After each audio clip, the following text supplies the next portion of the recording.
A lot of people, when they go to a box store and they look at products for something they're trying to use for a particular purpose, sometimes they just read the directions and they go, that sounds good. And so I wanted to chat about this for a few minutes because I got a phone call from a client who used the type of a tar for an application that it wasn't designed for. So the issue at hand was that he was having water penetration through the foundation.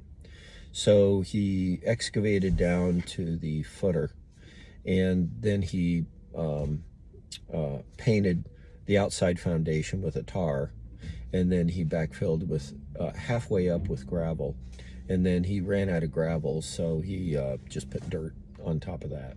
The problem was that when you go in the house, the stench of that smell of tar was so overwhelming, they basically had to abandon the house until they could figure out what was going on.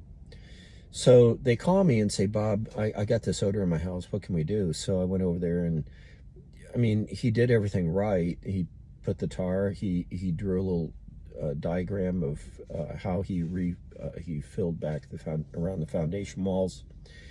And I'm going, well, you know, people do this every single day. Why is this so unique? So we looked at the container of the tar, and I went, I don't think I've ever seen this kind of container, this tar used on a house. When you've been in business long enough, you know, get some little gold nuggets of people who do types of business that you don't. So I called up a friend of mine and say, he's used this tar, and he looks it up online and goes, oh no, that's a tar that's used for chip and seal. And tars are formulated for different applications. So that tar should never have been applied to the side of a foundation wall. And the high volatile organic was, you know, it was going into the house. Remember, he has about, say, 3 feet of gravel and then dirt on top of it. So all of the volatiles that are coming off that tar can't get out. It's going into the gravel and then being pushed through the foundation wall. We came up with a recipe. He couldn't take that tar off. So we came up with a recipe of how to allow ventilation of those volatile organic compounds out of from away from the wall, and then how to prevent the odor, those volatile organics from coming through the wall.